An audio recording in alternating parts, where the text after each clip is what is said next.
Hello, I'm Brad Kelly, and you're listening to Method and Madness. This is a show about books, the people who write them, and the labyrinth to be explored between the words. Have you ever heard about Willie the Weeper? Had a job as a chimney sweeper. He had the dope habit and he had his bad. Listen while I tell you about a dream he had. Iain Ryan is the author of 8 books. Most recently, he has added a new volume to his neon noir series, The Gold Coast Quartet. This installment is called The Casino. I'm just going to read a bit from the back cover here because I did a better job than I think I could do.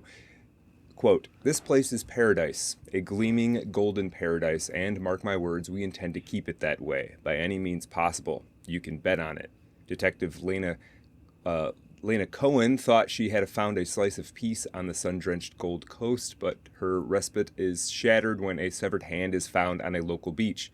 As the investigation unfolds, Lena is thrust into an uneasy partnership with an off-the-rails internal investigations cop, Miami Vince Walters, and a mysterious Melbourne private investigator, Ewan Hayes. It soon becomes clear the new casino is bustling with shady types willing to lose it all. The glitzy shopping centers are rife with shoplifting, and the gaudy nightlife is still full of corruption and drugs.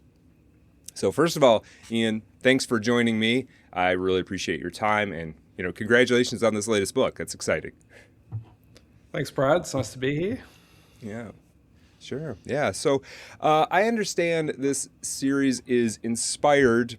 I mean, first of all, I read The Casino, really enjoyed it. I haven't read the rest of the Gold Coast Quartet, and I've got some questions for you about that. But I understand this series is inspired by some actual happenings in the Gold Coast area in the 1980s.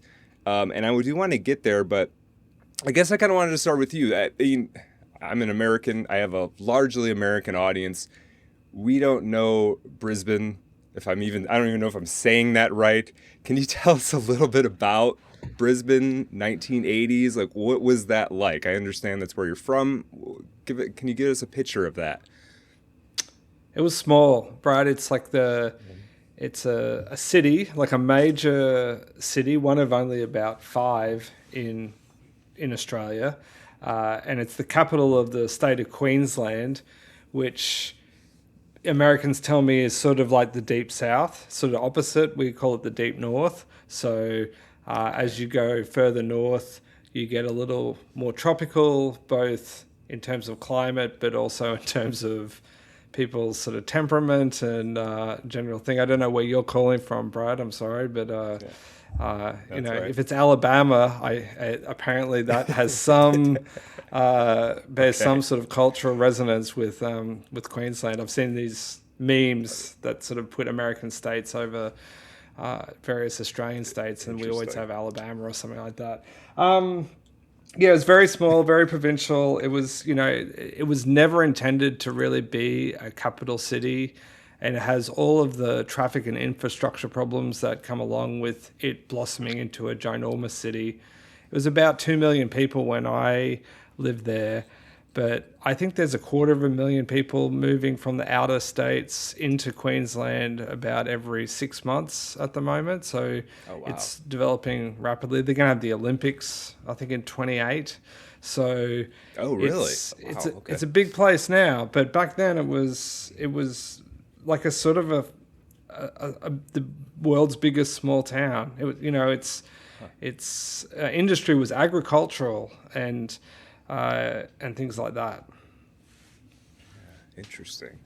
Very interesting. So, what was now this police scandal that is inspiring this book? I mean, I'm assuming that you kind of took some poetic liberties with it, but maybe not. What can you tell us about the Brisbane? They're not the Brisbane specifically, but the Queensland police scandal in the 80s. I do take some liberties with it. I mean, I fictionalize it, but it's almost like every time I do something really outrageous, I get into the research and I find things that are almost equally as bizarre, violent, and out of line in the actual research. So it isn't as bad as I make it out, but it was still absolutely reprehensible. They think it's the most corrupt Western police force in the world at that point. And, from the little I know about, like, Really? police corruption in sort of Rampart Division in LA and parts of the Midlands and things like that, I mean, it was pretty bad. Like, the police were they were part of organized crime, and it was being centrally managed from the top of the state. The police commissioner went to prison. So it was pretty bad. They were running vice in Queensland, and the premier never really never got sort of convicted. I don't think he got to trial, if I remember correctly, Joe Bjelke-Petersen, but there was every intention that it was looking very much like it was going to be going that way. And he managed the state like a police state. He just wanted to get... he was known as sort of a Christian right-wing premier, but really under the hood, he was all about business. And his vision for modernizing the state was they're going to open up for business. And the way we're going to do that is we're going to get rid of all the radicals, all the hippies, and anyone that provides any friction to the Queensland economy. And the way they did that was they just let the police go absolutely berserk. Wow. So it's fun times.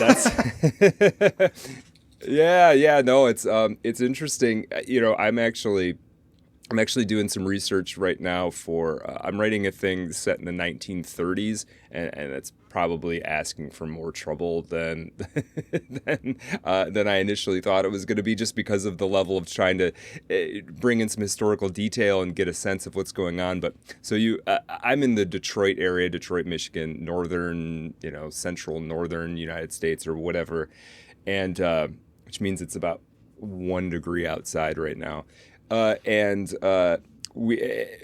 Detroit's had lots of police corruption too. Interestingly, in the 30s, there's some corruption now, I'm sure, but in the 30s, there were like links to like militant offshoots of the Ku Klux Klan.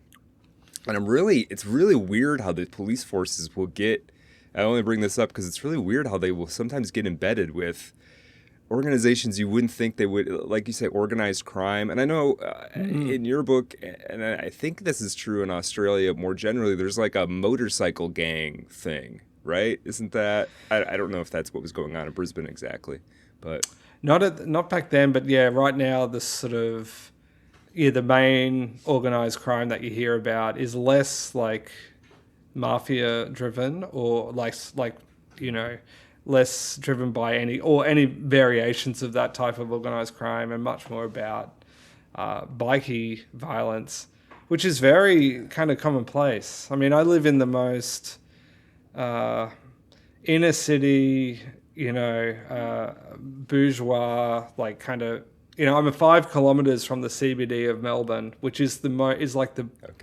Brooklyn of Australia. Right. And we have bikie crime all over. They've firebombed the gym down the road, over illegal tobacco. They're doing all sorts of crazy stuff, and it's just sort of part of the fabric of living here. It's not really like, none of us are scared of bikies though. Like, they only blow up each other's stuff. So they did blow up. They ram raided the e-bike store, which that of course hit everyone hard when our e-bikes couldn't be serviced. Yeah. Now, was that like that sounds like a gas versus electric, like some kind of rivalry or something. No, well, it was. I assume there's no e. Yeah, I'm assuming there's no e-bikies, right? I don't think there those was guys are riding e-bikes. Yeah. There was a gym above the e-bike store, and that was the target. But anyway, I digress. Okay. Yeah. I see. Oh, I see. Yeah. I see. Okay. Yeah. That's very, very interesting, man. I don't know. We don't really have. There are, I guess, we do have motorcycle gangs, but you very rarely hear about them actually doing much here. It seems like it's in the United States. It's largely devolved in like a social club for those kinds of guys, and I don't think maybe there is more activity than I realize, but they're never in the news, I guess, is the point. Interesting. So I think now I was reading some material about you. I think it was an article you sort of guest posted someplace about the process of writing The Casino, and I do want to get to there, but I guess maybe we should back up a little bit. Kind of read the back cover copy for The Casino just to give people a taste. Tell us more about the whole Gold Coast Quartet series, sort of, and maybe set us up for The Casino. I didn't read the earlier installments, so I don't know exactly what I may have missed there that helped me with this book. How sequential are they? Give us kind of a bigger picture of the Gold Coast Quartet, if you don't mind. Well, it's 4 novels, of course, not 5 or 3, that are charting the end of the police corruption scandal. So I sort of picked 1980 arbitrarily almost, because I think I was just more interested in the 80s than the 70s. And it goes from 80 to 87. And in 87, we have what is called the Fitzgerald Inquiry into police corruption, which is where it's sort of the demarcation point where that's when everyone goes to prison, and they sort of, manage to get rid of a lot of the rot. And what I essentially have done is picked out key moments on the Gold Coast in that zone. So 1980 was sort of the introduction. 1980, I think it's 83 for the second novel, is the opening of Dreamworld, which is like Disneyland on the Gold Coast. It's our big amusement park. And then the casino is, the first legal casino opened at the end of 85, if memory serves, 85 and then into 86. And then the last book will be the sort of beginning of the inquiry, and also a little bit about this property development called Sanctuary Cove that took place in that year, and was sort of seen as, they were spruiking it as sort of civilizing the Gold Coast. Like, it was a real push to modernize, and everything changes in Australia really in that moment. Like, it's the place is just a backwater almost before the 80s, and then in the 80s, between a whole bunch of things, politics, currency, tourism, investment, offshoring, the country becomes, some resemblance of what it is now. It's changed a lot, but I think modern Australia, as we see it now into 2025, definitely starts in the 80s. And of course, it's also based on an absolutely nerdish desire to write a quartet in line with my favorite writers. So, James Ellroy, who I know you've covered, did the LA Quartet. Mm-hmm. David Peace did the Red Riding Quartet. I mean, when I put my big boy pants on, Brad, and decided I was going to start writing the novels I always wanted to, and I kind of had the resources to do it in terms of a publisher, I mean, it was the first thing I reached for. It's kind of egotistical in some capacity, but they were egotistical to pull it down too. Yeah. Well, yeah. Hey, writing and publishing and putting stuff out, I don't want to say it's egotistical, but it kind of is. I mean, there is a certain amount of ego required for the whole process, I think, or you wouldn't even bother sitting down to do it in some sense. So I think it's awesome to have a sort of sprawling, ambitious project like this. I think it's fantastic. Yeah. You've got to have like brass balls to do it, like you do, like even to just sort of survive it. So, and once you do get through the first couple of books, it does make you more ambitious. Like, you do think, well, especially if they don't sell particularly well. Like, if you don't have a breakout bestseller at the start, and so you're just this kind of perennial mid-list writer, I mean, why not? Just do whatever. Yeah. Well, that's it. That is an interesting perspective to take, right? Because you might as well do. I think ultimately the takeaway is you might as well do what you want to do, because what's really the difference? If it's, we all hope for the biggest success possible, but if that doesn't come, and then you spent your whole career not doing what you wanted, like, what was the point, sort of? Yeah. Yeah, and Because I mean, I I've think. had Sorry. people suggest to me like you know just to take I've had people suggest to me you should do something more like this, and I think, well, I started writing because I wanted to do exactly what I wanted to do. So what would be the point? What would be the point of me doing something somebody else wanted me to do? I could, if I was gonna do what somebody else wanted me to do, I could make more money than this. Like, what do you? Yeah, that's it. I But mean, yeah, yeah. I've sort of been toying with the idea of writing something more commercial, which I have done in the past and have enjoyed, but the stakes are incredibly low.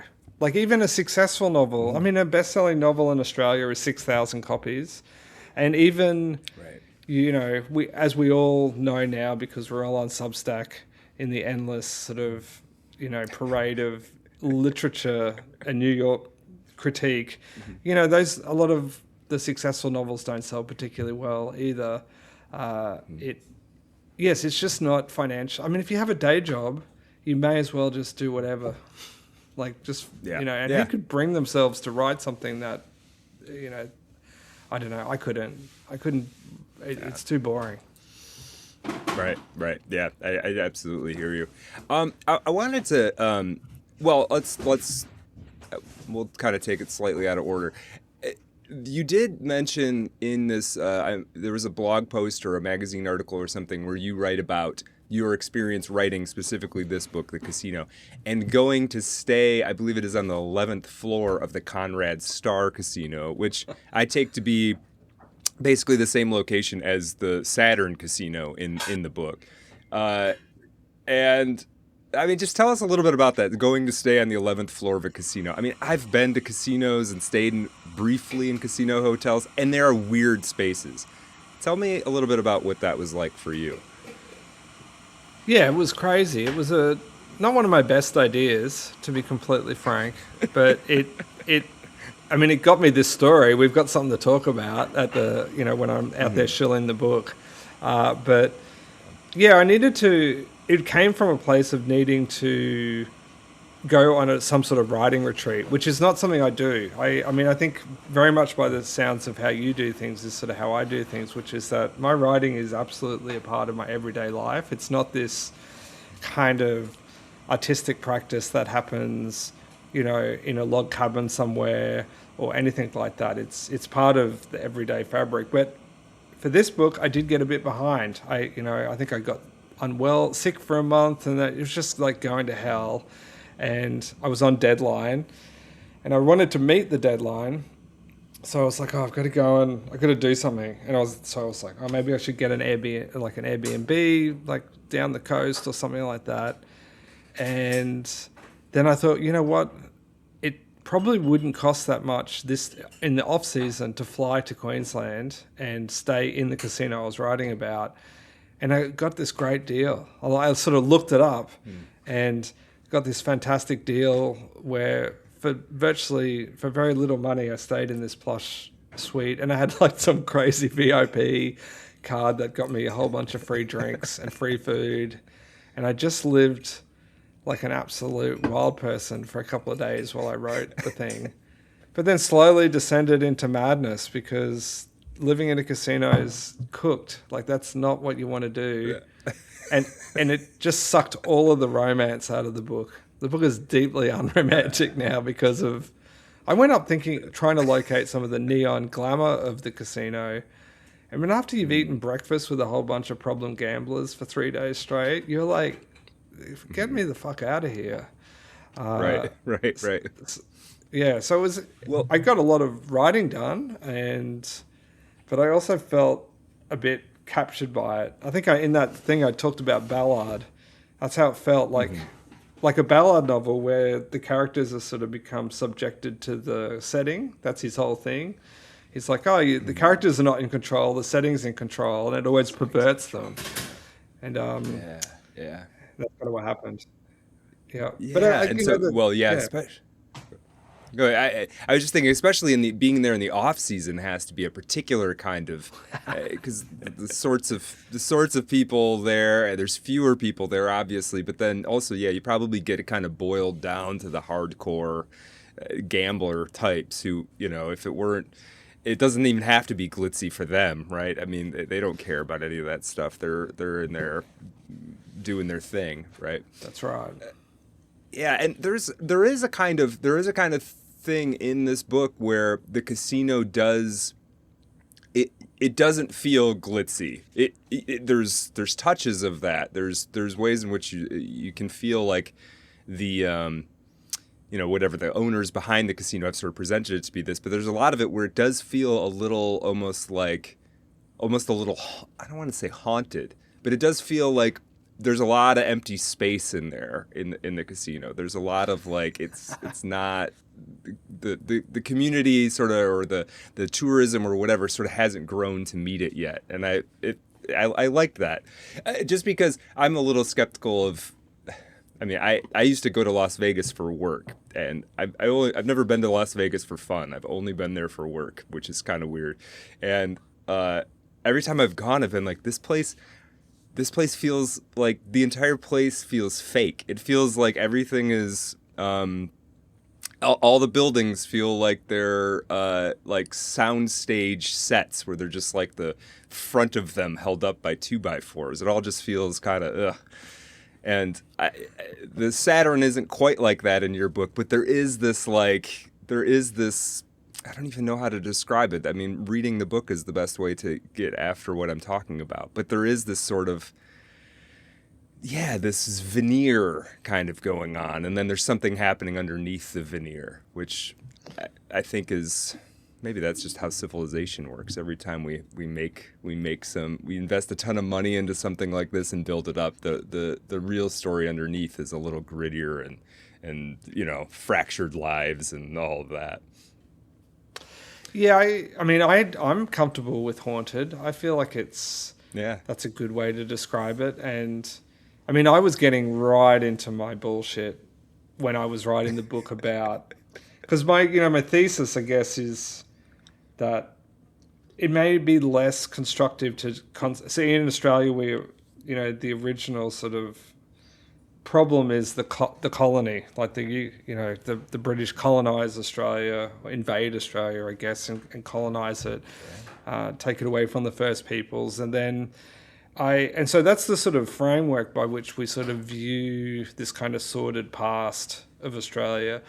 And my feeling was when I was working on these novels is that there's a point where that subsides into capitalism, like late capitalism, in a way that's really interesting, where I think the monarchy and the colonization of the country becomes less oppressive than just raw capitalism churning away. And there's a lot of this happening in the 80s. And when you're in a casino, it is kind of a cathedral to capitalism. Like, I mean, I'm not as far left as many of my colleagues, but I mean, it's pronounced when you're there. It's like a real, like you can feel that, the occulted power of money and greed blasting through. Yeah, you know what I'm talking about. You've been to Vegas. Yeah, I definitely know. Like, I definitely know what you're saying. Like, I don't gamble, and I don't have any like moral thing about it. It's not like people shouldn't gamble. If they want to gamble, it's fine. But I do remember going to Vegas, and the first time, and I said I was there for work, but they put me up in a hotel because I think it was similar to what you're talking about, is the off season. So they got some kind of deal. So I stayed in like the nicest hotel I'd ever stayed in, but it was probably $90 a night or something. And I just remember walking through the casino floor to get to the elevator to go up to my room, and seeing the people who were there on like a Tuesday afternoon off season. And I think something in my brain was just never gamble. Like, it was just like, it like turned me off completely. I was like, so now there's zero appeal to me. But you're totally right, because there's like this illness, and like there probably are, on a Friday night high season, there's probably people having a good time in there, I'm sure, but I've never seen it. I've always seen the sad part of the casino. Yeah. And it always feels weird to me. It's like, what are we doing here? And the profit margin, and you realize the profit margins must be ridiculous for them to be able to Yeah. build these things the way that they do. And so, yeah, it's all very, and I'm with you. It's like the gambling thing is like this concentration of some weird energy that I don't particularly like.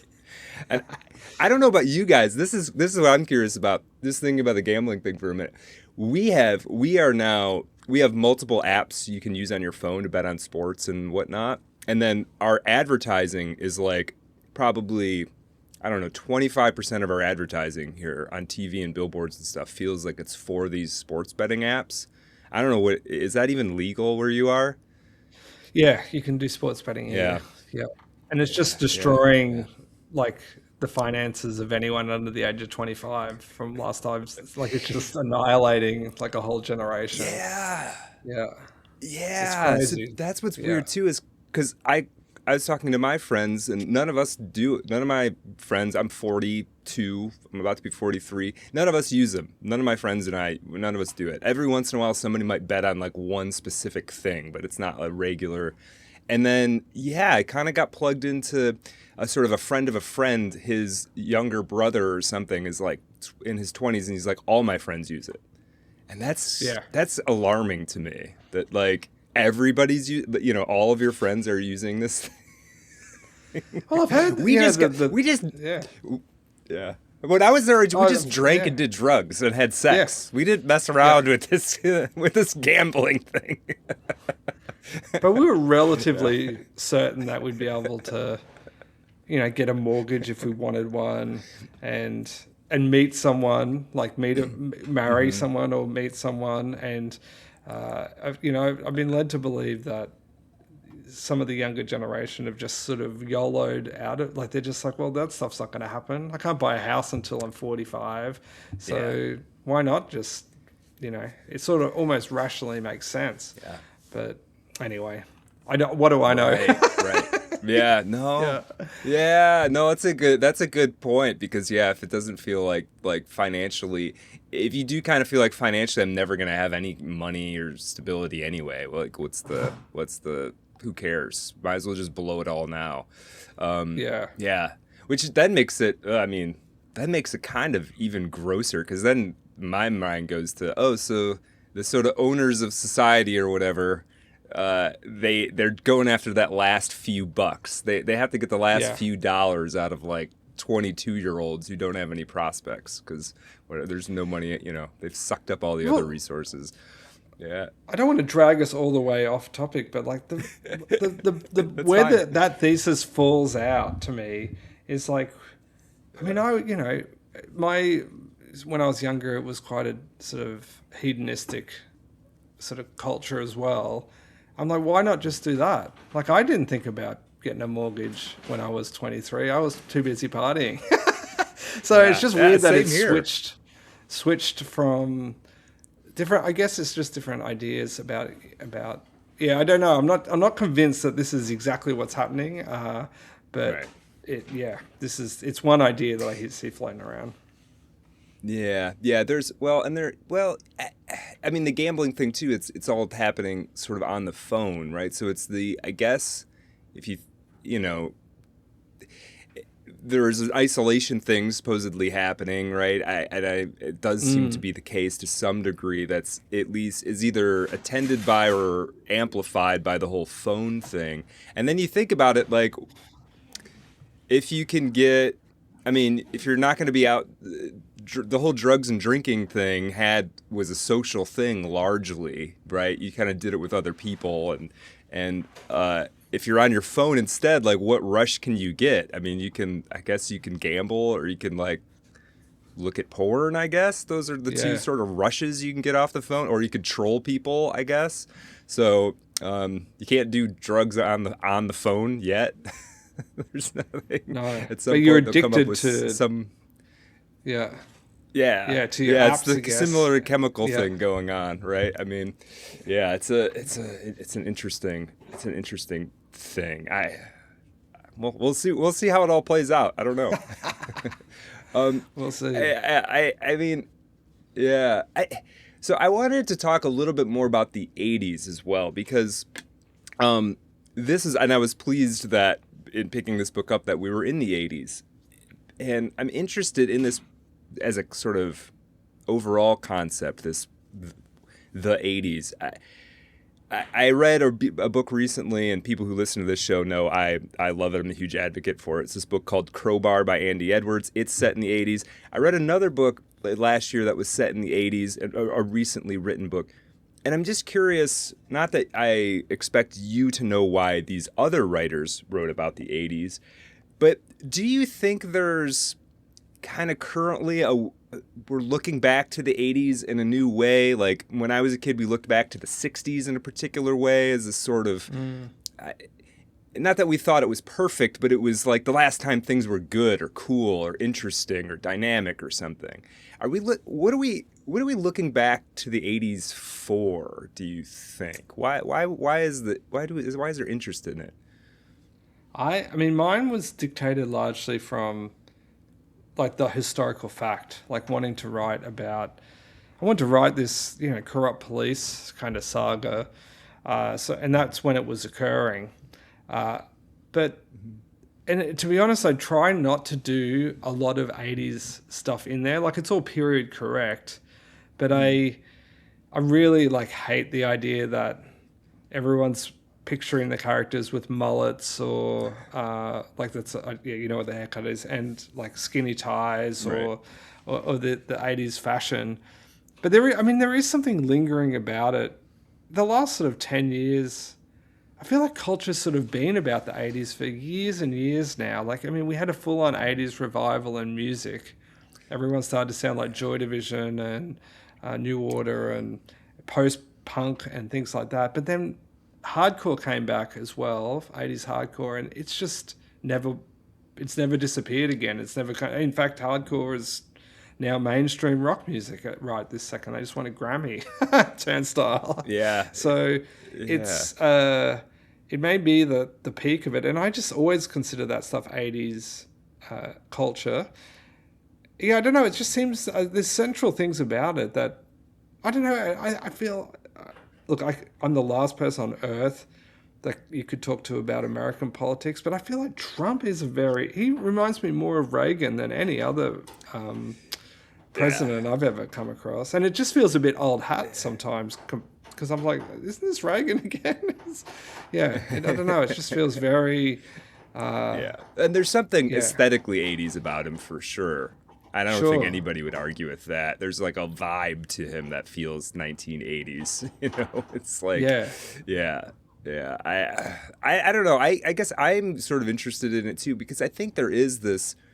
In America anyway. I do think. I mean, my childhood, my earliest memories are in the 80s. I was born in 83, right? So I didn't have a ton of consciousness about what was going on around me by any means, but I kind of dimly remember it. And, the early 90s I remember as well, which weren't that different. And there was I do think, I don't know, like the music, I weirdly enough, when I was a kid, when I was young, I didn't like most of the. Like, I didn't really like any music, I don't think, until I got a little bit older and I was able to, like, get my head around grunge music. Like, all the 80s music seemed weird to me somehow. I liked classic rock. Like, I liked 70s, 60s, my parents' stuff, but the new stuff, it didn't make any sense to me until I was a little bit older.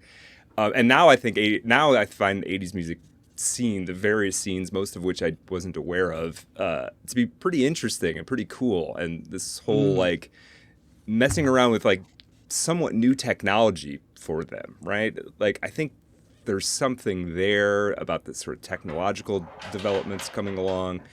But yeah, the culture too, the cocaine, I think, was a huge thing in the culture. You know, you can watch a lot of movies now from the 80s and you're like, oh, they were on cocaine when they made this. That's why they made this.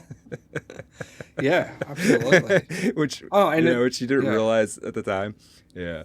So I do wonder sometimes too if it's like there does seem to be, at least in America, there does seem to be like different decades have different drugs associated with them, and that doesn't mean everybody was doing them, but different ones seem to be the driver of culture. And 80s was in the States was definitely a cocaine decade, which has for artistic production and cultural stuff has, I think, pros and cons. Because this, like, it's when you, that's right. I mean, I'm a music academic by trade. That's what I'm doing when I'm not writing novels, and so the 80s is, I mean, it's when a lot of multi-track, like the palette of sound just gets expanded exponentially, and the drug is right there to like help everyone do it. Like, you know, you don't put the 12th guitar take on something unless you're in Fleetwood Mac and you're just been high for like 3 months. And you're like, it definitely needs 12. It can't be 2. Right. Like it, you know, and that sort of excessive behavior. And also the sprawling double albums and everything about Duran Duran. Like, you know, let's shoot at the film clips on a yacht in the middle of the ocean and things like that. So, yeah, it's all, that stuff is all pretty alluring. And it does have a glamour of itself. It's, you know, I spent a lot of time in the archives looking at the 80s. And just what people wore to a nightclub on a provincial Gold Coast, you know, like in the deep north of Australia, they look like they're going to an art happening. Like, people would be freaked out if you were dressed like that now. And this is 1982 in some sort of, like it's, the makeup is insane. The dresses that the women are wearing are insane. It's very avant-garde in its own way. Yeah, we've kind of lost a lot of that. I mean, I don't know. I don't even go out anymore, so I don't know what like young people are wearing. But I get the sense that it's not as similarly. Well, I guess they're being kind of ostentatious in some regards. I don't know. The sense that I get is it's a little bit more sort of uniform, muted colors largely, but maybe not. Maybe there is some craziness out there that I'm not in touch with. This is what gets weird. As you get older, you lose total touch with like what's cool at any given time. I don't know. I haven't been to a club in a long time, so I don't know what they're doing over there. Let's assume they're doing awesome stuff, I guess. Everybody's just in the corner on their sports gambling apps, maybe. Could be. I wanted to, so I have a lot of writers who listen to this podcast, and I wanted to ask you a little bit, and I think I ask this question occasionally to guests, but I think that this might be an interesting one for you because you're writing this series. What have you learned? Is there anything you learned writing the Strip and the Dream that you brought to bear on the Casino? Is there anything, you were working on those books, maybe you didn't apply, but by the end of them you kind of realized was something useful for you to carry into the Casino? Yeah, the weird thing about it is that not from the Dream to the Casino, but the big jump is between the novel that comes before the Strip, which is called The Spiral. And back in the earlier work, I was writing predominantly in first person and in present tense. And then I wrote the Strip as I was like, I'm putting my big boy pants on now. I'm going to write in third person. It's a little bit more accessible. It's going to let me move around. I'm going to a broader canvas, all this stuff. I wrote the entire novel like that. And then I had read Don Winslow before in the past, but then I think I read The Cartel. I hadn't read it, and he does third person present tense, and the moment I finished it, I just knew that I should have done this. And then I thought, well, I'm not under contract, so I just went back and rewrote the book in present tense, and then I was so pleased with the finished product after it had been through all the editing, that I'm like, I'm just going to lock the style. What I'm going to do is I'm going to be sort of like, my whole thing is I'm going to write 4 books and the style is just going to be kind of locked. And that became its own challenge. Like that there was something, I was really interested in the idea of being very consistent. And I was thinking about rock bands that put out the same record They put out 4 records in a row over 10 years, and it's virtually the same record. Like Deftones. Deftones put out the same record. They just put out the Deftones record. Yeah. They don't put out anything else. They don't go classic rock. They don't go acoustic. They just put out these Deftones records. And that got me fired up. And strangely enough, within reason, I've sort of stuck to it. And I'm feeling a bit hemmed in by it now as I'm finishing up the 4th book. I'm desperate to not be writing like this. But that's what I learned, actually. And it also has made it was fast. So coming into a novel, knowing exactly how you're going to write it, that's how I'm getting it done in a year. Traditional publishing, the timelines are very different from any kind of self-publishing or small press work in that the book actually takes 2 years, a year to write and then a year to edit and get ready for market. So getting them done on that timeline is crazy because I'm writing a novel and I'm also doing all of the editing for the second, sometimes promoting the last novel all at the same time, and holding down a full-time job. If I'd been trying to do stylistic experimentation on top of that, I would have lost my fucking mind. Right. Yeah. No, I absolutely get that this is the Casino it's very easy reading. I mean, it pulls you right along. It does exactly what you want to do, but yeah, I can totally understand that if you're trying to do stuff that is I don't know, just more style, more flourishes, more, that sort of thing. It does take more time because that's kind of what I do, and I take forever. I take 5 years to write a 200 page book. So, so yes, well, I can see the appeal of going that route of just like, you know what, I'm gonna pick a style that works, that's very consistent, that readers enjoy, right? That and just go with it. I might try to do that myself. Though. Well, tell me. So I'm very interested in the present tense thing, and the sort of thinking about the first person versus third person perspective. What does present tense, writing in the present tense, do for you? How does that? What's the pros of that for you? Or the cons, I don't. It's a good question, Brad. But the answer is appalling. I'm pretty unskilled. Not unskilled. I didn't learn creative writing in any capacity really I just did it from writing a lot and from reading, which is how most people do it, I guess. But I don't have a lot of structure around it, and also I'm not a big literary person. I read mainly crime fiction. It's sort of what I've been obsessed with most of my life, and it's so my scope is very narrow around this kind of genre at times. So I haven't really, I remember reading Cormac McCarthy and thinking it was exotic, I'm like, what? What's this punctuation? Can you do this? This doesn't seem right. I haven't read Proust or anything like this, but and also when I started out, it's just I couldn't have been more meager my ambitions, right? My first book was published by David Osborne, who I think you had on JDO on the show not long ago. Yeah. And that book is so slim because all I did was write a book and then I just took all the bad parts out. I was just totally subtractive in how I edited, and it ended up about 30,000 words. And I liked that. I thought, that's good. I liked the minimalism of it. I like how it was kind of a bit ugly and brutish. Like some of the James Ellroy work is like that. I think you did American Tabloid. He's sort of coming out of that phase. But the book before that is like this horrible list of terrible things. It's virtually, it's very stripped back.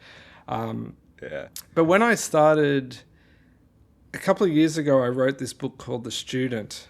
And that was the book that got me into traditional publishing, and I wrote that with zero expectation I was going to self-publish it. I had the cover, I think I had most of the KDP page built. I was ready to press the button, and then I just thought, you know what, this is going to sell 20 copies if I do this. I was like not very successful at self-publishing.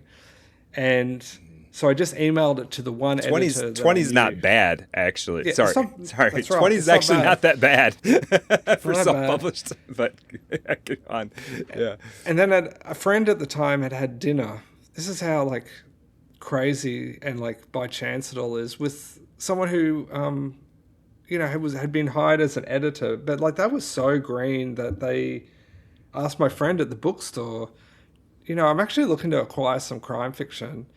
And I thought, I'll send it to this person, and what's to be lost? It's 20 sales versus sending this email and waiting 2 months or something, or a month. I had no idea. No, and I just sent the book in one sentence or 2 sentences, and I just attached the entire novel, no letter, just like, hello, Angela.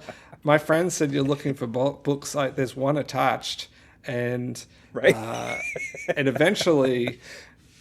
There's a bit more to it, but I won't bore the listeners with it. But I ended up selling that novel. But the scary thing, and this is to answer your very interesting question, is that I wrote that novel by sitting down with my laptop, and next to the laptop was a copy of 1977 by David Peace. No, 74, the first book in the Red Riding Quartet.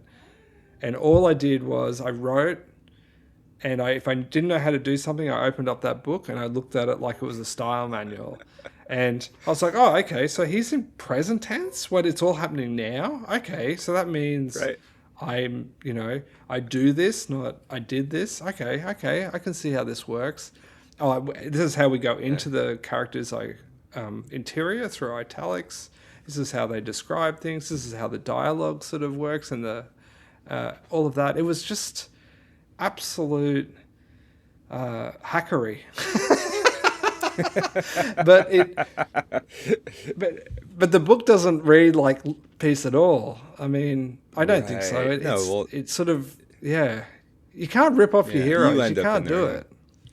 Yeah. Well, I think the secret is that all of us are kind of hacks, like you're in the way that you're saying. I mean, there's always, I've got a bunch of books where like I see the author do something, I'm like, oh, you can do that. Okay, I got to remember that I can do that if I need to. I can, like, it's like I just got a phone number to get out of a situation or something. And I got a bunch of stuff like that, And even on the publishing side, I do the self-publishing thing, and somebody asked me the other day, they said, oh, all your typesetting looks really good. Who'd you have do that? I said, I did it. I literally just took a book that I thought looked good, and I measured everything, and then I just made it look like that. I don't know, like, what else are you supposed to do? I think that's the secret, is you actually copy as much as you possibly can in terms of what other people have done that you like. Obviously there's a line you can cross where it's you're just copying and pasting their stuff into yours, which is too far. But short of actual plagiarism, rip everybody off. Structure, ideas, how to set things up, chapters versus sections, everything. Other people who are probably more talented than, as a writer starting out, other people who are more skillful than you have done this already. Just do what they did. And it won't work. Like that's the, you can try and rip it off, but it won't work.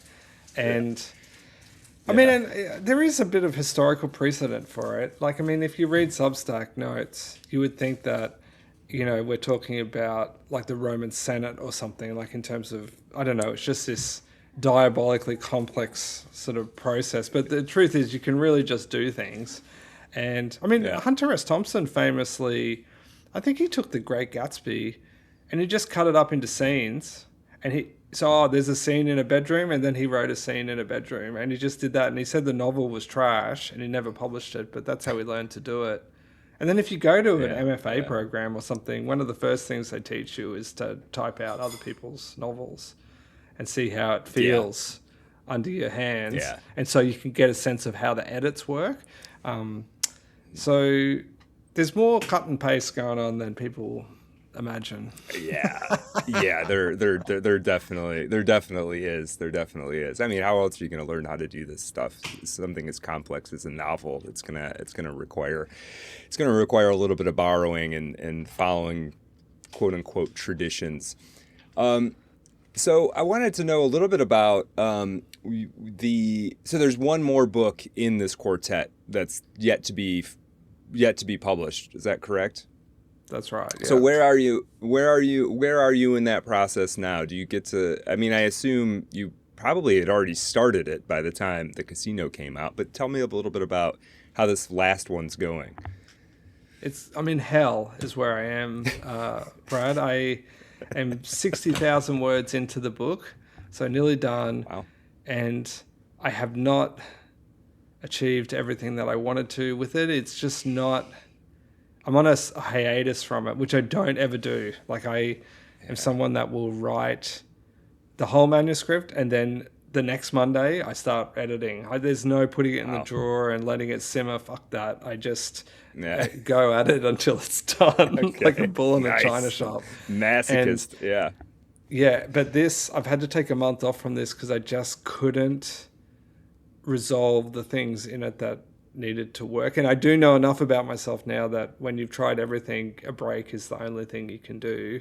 But yeah, I think my gut feeling is that it's probably about a month or so away from being finished. I think it's going to happen quick. I only need another 10,000 words really, and a lot of editing, but it's hard. The pressure's been a bit rough, to be honest. Like I've never felt under pressure before, really. I mean, I want the book to be good, but never like trying to wrap up 3 other books worth of loose ends and make it readable it's tricky. It's complicated. Yeah. But I take solace in the fact that my heroes didn't really land the plane on this. I think that David Peace's last book in that quartet is the worst one of the 4, and Elroy's White Jazz is an absolute canonical classic, but he doesn't do any of the mopping up. He's just like, that's the end. I just do whatever. I just wrote a novel and said it's the last one. Right. Yeah, it's the last one because I don't want to write another one. Yeah. Yeah. Like Dudley Smith doesn't die or get brought to justice, like the famous villain from the books. Like, yeah, it's crazy. He just lets it roll. Yeah. He just James Ellroy somehow is able to get away with everything. You know what I mean? Like, I'll say. Yeah. He does so many things. I mean, it seems like personality-wise too, but he does so many things that. So we kind of referred to, you mentioned you hadn't really had much, any formal education as a writer, and you're all just kind of figuring it out yourself. I mean, I think most writers are largely that way, but I did go to an MFA program, and my years since have been sort of unlearning some of the stuff. Not everything. I picked up a lot of good habits, but sort of realizing that, I don't want to say I was indoctrinated, but you're shown a particular way of going about all of this, and you kind of leave there thinking that's the right way. And then you come across somebody like James Ellroy, and it's just like, oh, this dude doesn't do any of the stuff you're supposed to do. Like, how is this? No. And yet it's good. I like it. I love his work. And that he's a fascinating example of like, man, as long as you're delivering on something, you can do kind of whatever you want. You can. Yeah. So I know I'm getting into like the mid part of my career, because I can see, and he had this with Raymond Chandler famously, like he totally inspired by Raymond Chandler, obsessed, dedicated his first novel to Raymond Chandler. And then as he got going, he realized all the faults. He could see the problems with it. And I can do that with Elroy now. It's been so long trying to like kind of work out what this guy's deal is. And there's times where I'm reading, I'm like, this is really bad. Like, this is just really bad in parts. Like LA Confidential, the plot of LA Confidential's an abomination. Like my publisher would never publish it. Like, and not because it was offensive, just because it made no sense. Like the plot is bad. Right. But right. then the plot is also amazing because of how insanely, almost psychedelically convoluted it is, and Right. it does lands other things perfectly. The ending is really big, and all the characters are good, and he doesn't. He's just doing whatever. Yeah. Well, and I think he manages to, and this is probably also like something worthwhile to think about for any writers. I mean, he is able to compensate whatever faults are there with something else, right? So something else is something else, some other aspect of the work is awesome and just balls out, and you can't wait to read more of it. And that ends up covering for, okay, maybe the plot doesn't make a ton of sense, or Yeah. the, like what happens to this character isn't really, the character arc is a little bit implausible, or their motivations don't really make sense, or whatever. But you get to read, an American tabloid. You get to read about not J. Edgar Hoover, who's the other guy, Hoffa machine gunning sharks. If you show me Hoffa machine gunning sharks, I'll put up with some other stuff that is maybe not that great. You know what I mean? Like I'm willing to slog through something else that doesn't make sense or isn't perfect or whatever. So he's able to. I think that's an interesting way of thinking about it. Like, what can you balance out? How can you sort of overcompensate for whatever faults you might have as a writer?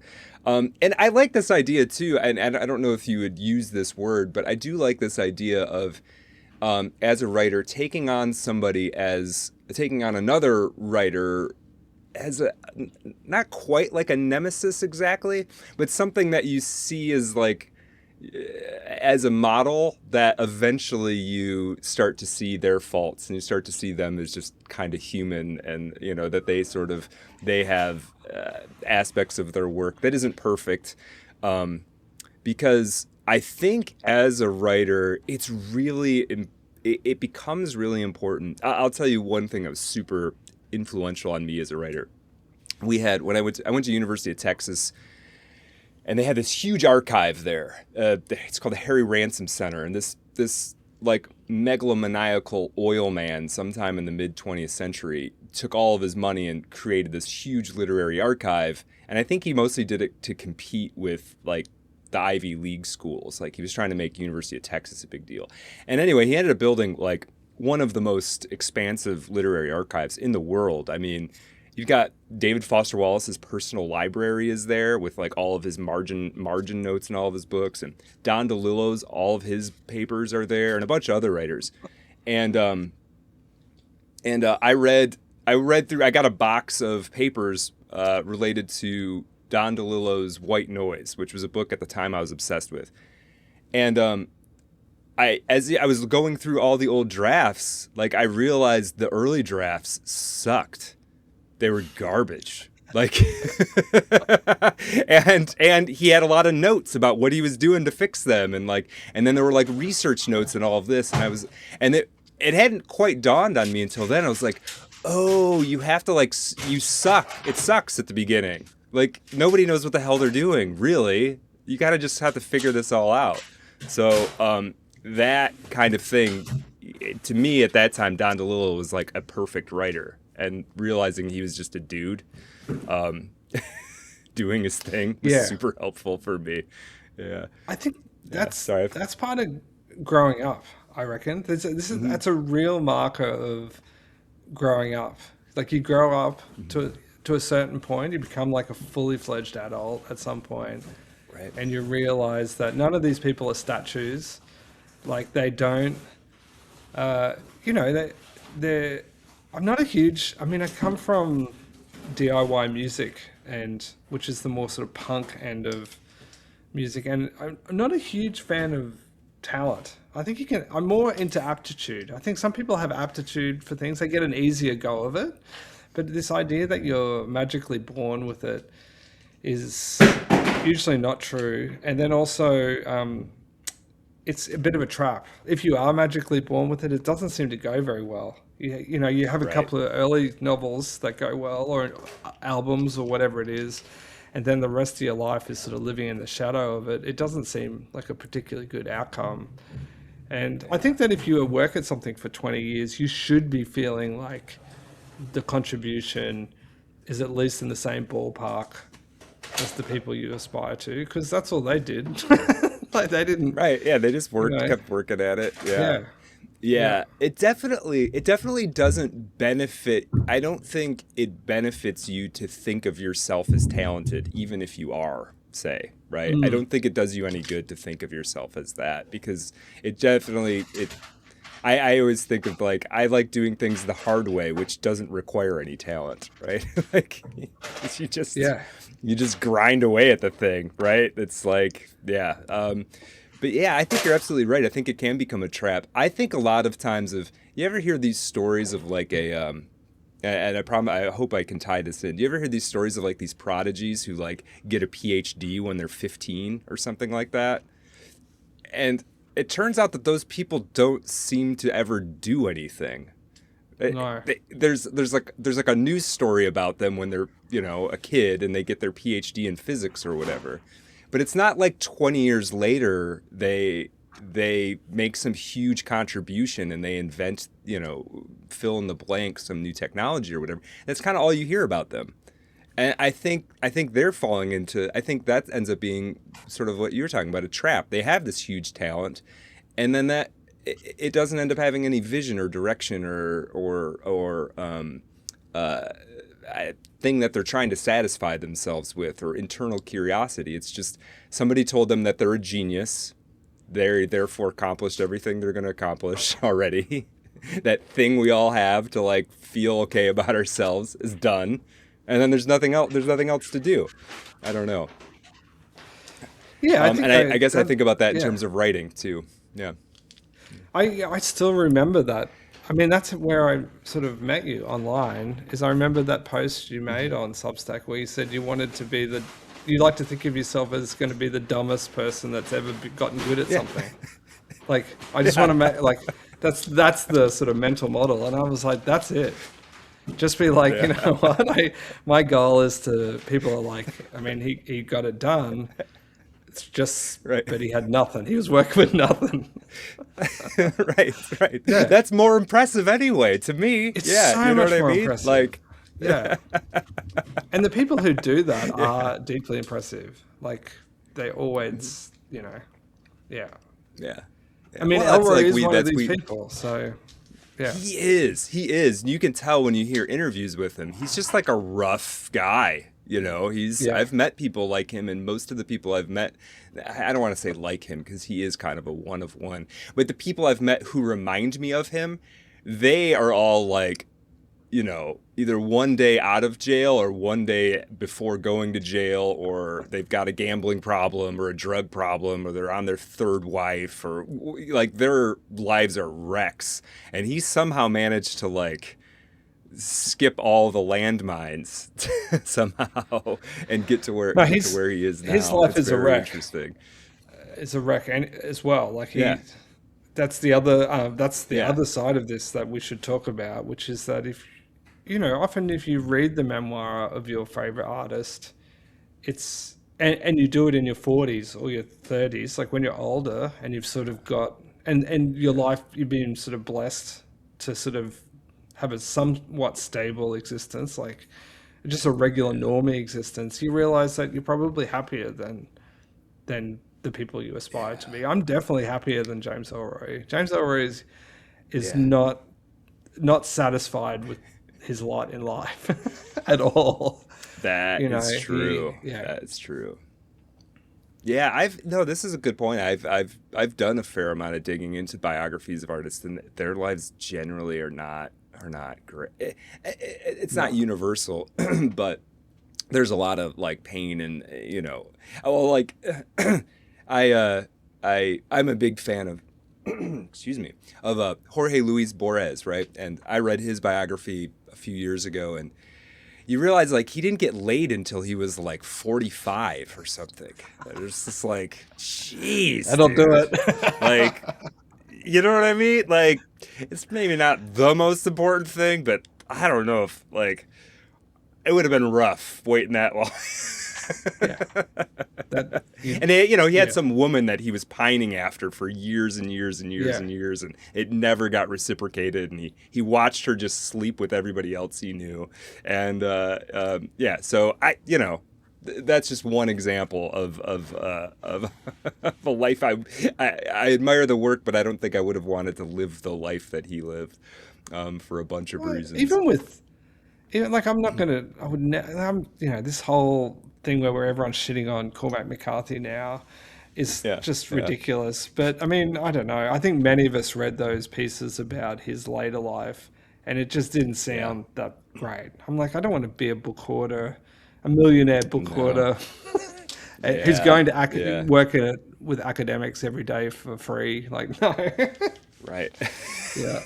Right. Oh no, of my own choice, volition. It was seemed odd to me. Yeah.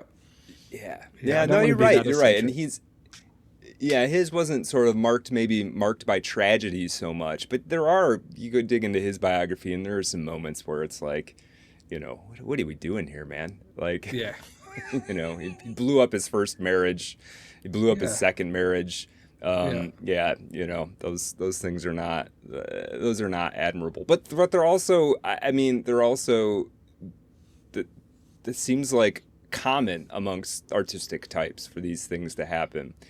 And, I have always thought too, we talked a little bit before we recorded because, I'm here at super early in the morning and you were like, what are you doing up at that time? This is usually my writing time and I'm happy to use it for the podcast too. But I do think there is a thing where sometimes, and I guess tell me what you think about this, that one thing that can be difficult for a person who is writing or doing anything creative is finding the time for it in their lives in a way that the other people in their lives are sort of able to make peace with. Like, I had a lot of early relationships, girlfriends or whatever, that it didn't work out because I don't think I set up the expectation that like I'm going to spend a lot of my time writing by myself. And I think that kind of thing ends up being eventually, as you were talking about kind of coming to maturity, you do kind of realize how to fit it into your life better. But I think that's a struggle. Like, I don't know.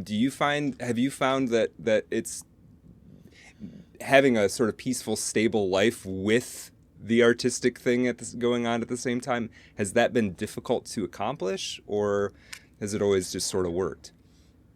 No, it's kind of the answer, really. I've told this story a few times. I ended up writing after being in therapy. Like, I was in therapy in my late 20s after for just completely mundane, routine things, like nothing dramatic at all. Oh, well, actually, it was a bit of drama, but it was nothing that almost every other person has been through. And my therapist suggested writing, and that was the sort of thing that unlocked Normie Ian. Like, up until that point, I was interesting, all over the shop, and then that was the thing that just let me kind of, I don't know, I could just sort of settle into life a lot more. And this is, I wrote for 10 years before I even published anything at all. So I was doing it for a long stretch without any sort of interest or expectation in publishing or anything like that. So to me, it's kind of what keeps it all in balance, really. Though in recent years, it does take a little bit of a toll on the family, just in terms of, I can just be a bit distracted, or sometimes I'm literally have to go travel a bit to promote things or to do whatever. I'm sure my partner would much prefer that I'm sitting on the couch with her talking now. Sure. It's like there's this little kind of, but everyone knows that this is how I get it done. This is how I kind of stay balanced and sane, and also, it must be said that I'm nearly 50, I'm like 49, that in my later 40s as like I've made a little bit of money, nothing I could ever live off, but like, you know, a little bit that, you know, it does help. Like, you know, I'm sort of pitching into various parts of the household budget now with the writing money, and like all money that comes into a household budget, it gets to be relied upon at some point, and you know, it feels so everyone kind of gives me a bit of grace. Like everyone's like, well, you know, we're taking the money, we got to also let them do the thing. Yeah. So yeah. That's well, that's cool. I mean, it sounds like there is you've managed to crack the code and making living something of an artistic life without the chaos and the tempests and the things that often affect those of us who are doing this thing. I want to, I guess, kind of draw to a close here. You know, for people who are listening, go pick up The Casino, but go back and start with, I think I may have got them backwards before. Is it The Strip is first and then The Dream, or vice versa? No, okay. That's it. Okay, so go back and get the Strip, start there, work your way through. Probably, you know, it sounds like we've got the 4th volume sort of on its way, so that's very exciting. But Iain, I wanted to ask you, this is something I ask most guests, at least people who are coming in for the first time. If you could recommend a couple books for people that are important to you, maybe they're not as talked about or well known as some other books, but some books from the Iain canon that helps, I don't know, make you who you are, I suppose. Yeah, I mean, the obvious ones are to cherry pick authors that I've talked about already. I mean, I would start with The Black Dahlia for James Ellroy, just because the work, as we've mentioned, it's everything good about it is the vibe, and that book is just all vibes, virtually. I think that David Peace from the UK I would start with 1980, which is actually the 3rd book in that quartet. I think that one is particularly great and check that out. like easier to get into, though he's notoriously difficult to read. I like Jim Thompson's The Getaway a lot. That's probably my favorite of the Thompson books. I'm also, outside of crime fiction, I'm trying to think what would, you know, just sort of more generally. I mean, I think Thomas Harris's Silence of the Lambs, if no one's read that, or Red Dragon. Oh my God, Red Dragon is appalling, but like in a good way, just incredible. I like Donna Tartt's The Secret History. I feel like couldn't be more normie, but that novel kicks ass. I love Bret Easton Ellis. No, it's so good. Yeah, it's great. And then also the one that it's been so great being on social media in the last 5 to 10 years and seeing the sort of cultural rejuvenation of Lonesome Dove by McMurtry. I don't know whether that's because I'm an Australian, but I didn't know anyone else who'd read that book when I read it. Like, I'd never had a conversation with it. It was someone else about it. I think I bought it in an op shop and thought, I've never read a Western. Didn't he win the Pulitzer Prize for this or something? And I mean, it is magical. Like it's very, and it teaches you a lot about economy too. That would have been a book where I definitely read that and was like, it just felt like he was doing nothing but telling the story.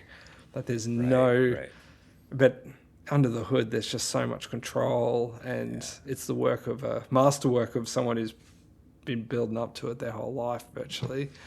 I think that would be the ones. I'm trying to, I mean, I'm conscious of the fact that they're all blokes. I'd probably, maybe I'll add in like Megan Abbott. Well, not Donna Tartt. You said Donna Tartt. Donna Tartt, so yeah. There you go. Yeah. There you go. Yeah. She's great. She's amazing. Yeah. Well, no, that's great. I like to feel like I'm kind of building out reading recommendations for people. So having a new list of a handful that people can go to. I am gonna check out David Peace. That actually feels like that fits into something I'm trying to think about lately. So I might check out that 1980. Well, I guess that's all I've got. I don't know if there's any sort of last minute plugs or anything to promo or shill that you feel like we missed. This would be a good time to do that. I know you got your Substack. That's all. There'll be links to all of that in the show notes. But anything else that you feel like we might have missed that you want to make sure people know about? Not really. The Casino is out now. We didn't talk about this. It's self-published in America and the UK, so I can't get a deal over there. So if you buy the book on Amazon, I get all the money, but it also means I have to hustle, and I guess it's as a word of caution. Every now and then, very occasionally, some young writer will ask me for advice. And the advice I always give them is that they should learn to self-publish. And I'm now on my 5th traditionally published book, and I'm still self-publishing. So that's interesting. Yeah, it's an essential skill. You have to have this, or your work is just not going to be widely distributed, I think. I just think that's the nature of the beast now. So yeah, please check it out. It's exclusive with Amazon at the moment. So that's the place to get it. Yeah, I'm on Substack. Very cool. And that's all. That's all I got. Please just read the books I recommended. There you go. That's the stuff to get. Or buy my book. Yes. Most Brad's importantly, book. buy your book. That's why we're here. Yeah. No, they've probably are. Well, some of them have already bought my book. And I do enough shilling of it elsewhere. I try not to shill it too much in these episodes. Well, Iain, thank you so much. That was really fun. I learned a lot. It was good to get to know you a little bit. And best of luck with the Casino and with what else you've got coming out in the future. Appreciate it. Thanks, Brad. Thanks for having me on. Yeah, absolutely.